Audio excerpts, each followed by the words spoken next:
Hi friends.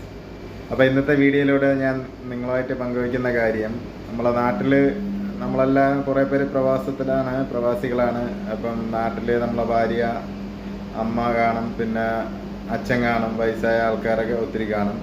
പിന്നെ അതുപോലെ തന്നെ നാട്ടിൽ ജോലിക്ക് പോയി കഴിഞ്ഞാൽ വീട്ടിൽ പിന്നെ അമ്മയും ഭാര്യയും കുഞ്ഞും ഒക്കെ കാണത്തുള്ളൂ അല്ലേ.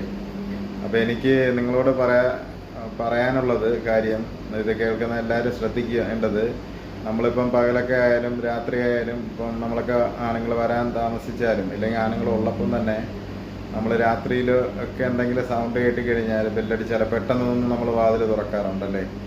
അപ്പോൾ അതങ്ങനെ പെട്ടെന്ന് തുറക്കരുത്. അതിന് മുന്നേ തന്നെ നമ്മളൊന്ന് ജനൽ വഴി ഒന്ന് നോക്കുക, ആരാണ് വന്നിട്ടുള്ളത്. അപ്പോൾ നമുക്ക് വേണ്ടപ്പെട്ട ആരെന്ന് ചോദിക്കുക. അപ്പോൾ സ്ത്രീകളൊട്ടൊക്കെയാണെങ്കിൽ അത് മെയിനായിട്ട്, എന്നില്ലെങ്കിൽ ജനൽ എന്തെങ്കിലും ഓപ്പൺ ആക്കിയിട്ട് ഒന്ന് ചോദിക്കുക ആരാണെന്നുള്ളത്. പെട്ടെന്നൊന്ന് വെളിയിലോട്ടൊന്ന് ഇറങ്ങാതെ ഇരിക്കുക. എന്നുവെച്ചാൽ രാത്രിയൊക്കെ ആണെങ്കിൽ, പകലാണെങ്കിൽ പോലും ഒറ്റയ്ക്കൊക്കെ ആണെങ്കിൽ, സ്ത്രീകൾ ഒറ്റയ്ക്കൊക്കെ ആണെങ്കിൽ ചോദിക്കുക ആരാണെന്ന് കൺഫേം ചെയ്തിട്ട് ഇറങ്ങുക. എന്ന് വെച്ചാൽ കാലം അതാണ്. പലരും ഇപ്പം മാല പൊട്ടിക്കൽ സംഘം, പിന്നെ കള്ളന്മാർ, അങ്ങനെയൊക്കെ ഒത്തിരി പേരുണ്ടല്ലോ. അപ്പം ആരും പേടിപ്പിക്കാനല്ലേ ഈ പറഞ്ഞത്, ഒന്ന് ശ്രദ്ധിക്കാൻ വേണ്ടിയാണ്. നമ്മളെല്ലാവരും ശ്രദ്ധിക്കുക. ഇപ്പോൾ നമ്മൾ പെട്ടെന്ന് ചിലരൊക്കെ പെട്ടെന്ന് കഥ തുറക്കും. അപ്പം വെളിയിൽ നിൽക്കുന്ന ആരാണെന്നുള്ള അറിഞ്ഞൂടാ. ഇപ്പോഴത്തെ കാലം അറിയാമല്ലോ.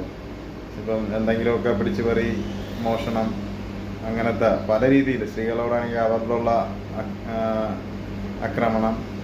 അക്രമം ചെയ്യാൻ വേണ്ടി ഇങ്ങനെ തുനിഞ്ഞിറങ്ങുന്ന കുറേ ആൾക്കാരുണ്ടല്ലോ. അപ്പോൾ എപ്പോഴും നമ്മൾ ബെല്ലടിക്കുമ്പോഴും ജനലിൽ കൂടെ ഒന്ന് നോക്കുക. അല്ലെ ബാൽക്കണിയിലാണെങ്കിൽ ബാൽക്കണിയിൽ നിന്നിട്ട് താഴോട്ട് മുകളിൽ പോയി നോക്കുക. അവിടെ എന്തെങ്കിലും ഒന്ന് ലൈറ്റൊക്കെ ഇട്ട് നോക്കുക രാത്രിയിൽ. എന്നിട്ട് വെളിയിലോട്ട് ഇറങ്ങിയാൽ മതി. അതുപോലെ തന്നെ പകലാണെങ്കിൽ പോലും നോക്കിയിട്ടൊക്കെ ഇറങ്ങുക നമ്മൾ വെളിയിലോട്ട്. ആണുങ്ങളുണ്ടെങ്കിൽ ഇറങ്ങിയാൽ നമുക്ക് നോക്കാം ധൈര്യമായിട്ട്. പെണ്ണുങ്ങളൊക്കെ ഒറ്റയ്ക്കൊക്കെ ഉള്ളിടത്ത് എപ്പോഴും നമ്മൾ ഒരു കരുതലായിട്ട് തന്നെ ഇറങ്ങുക. എന്തെന്ന് പറഞ്ഞാൽ ഈ കാലം അത്രയ്ക്ക് മോശമാണല്ലേ. നമുക്ക് ആൾക്കാരുടെ മനോഭാവവും പിന്നെ എല്ലാത്തിനും ഇപ്പം മാല പൊട്ടിക്കൽ സംഘം, പിന്നെ പിടിച്ചുപറി, പിന്നെ പിരിവെന്ന് പറഞ്ഞിട്ട് ചില ആൾക്കാർ ഇങ്ങനെ വന്ന് കയറും. എന്നിട്ട് അവരെന്തൊക്കെയാണ് കാട്ടിക്കൂട്ടുന്നതെന്ന് നമുക്കറിയാൻ പറ്റത്തുള്ളൂ. കൊച്ചു കുട്ടികളോട് പോലും ഓരോരുത്തന്മാർ കാണിച്ചു കൂട്ടുന്ന കാര്യങ്ങൾ അറിയാമല്ലോ. അപ്പോൾ എല്ലാവരും ശ്രദ്ധിക്കുക. എന്തെന്ന് പറഞ്ഞു കഴിഞ്ഞാൽ നമ്മളൊരു അലർട്ടായിട്ട് തന്നെ ഇരിക്കുക ഇപ്പം കേട്ടോ. അത് നമ്മൾ എപ്പോഴും തുറക്കുമ്പോഴും പെട്ടെന്ന് ചെന്ന് തുറന്നങ്ങനെ നോക്കരുത്. അപ്പോൾ ഒന്ന് കെയറായിട്ട് ആരാണെന്നൊന്ന് കൺഫേം ചെയ്തിട്ട് ഇറങ്ങുക. രാത്രിയിലൊക്കെ പ്രത്യേകിച്ച് എന്തെങ്കിലും സൗണ്ട് കേട്ടാൽ പോലും ലൈറ്റൊക്കെ ഇട്ട് കൺഫേം ചെയ്തിട്ടൊക്കെ ഇറങ്ങുക. അപ്പോൾ ഇതെല്ലാം എൻ്റെ വീഡിയോയിലോട് ഇന്ന് പറയാനുള്ളത്. അപ്പോൾ എല്ലാവരും ഒന്ന് ശ്രദ്ധിക്കുക. എല്ലാവരുടെയും എന്തെങ്കിലും നമുക്ക് പറ്റിപ്പോയി കഴിഞ്ഞാൽ നമുക്ക് നിങ്ങളെ സ്നേഹിക്കുന്ന ആൾക്കാർക്ക് എന്തുമാത്രം വിഷമം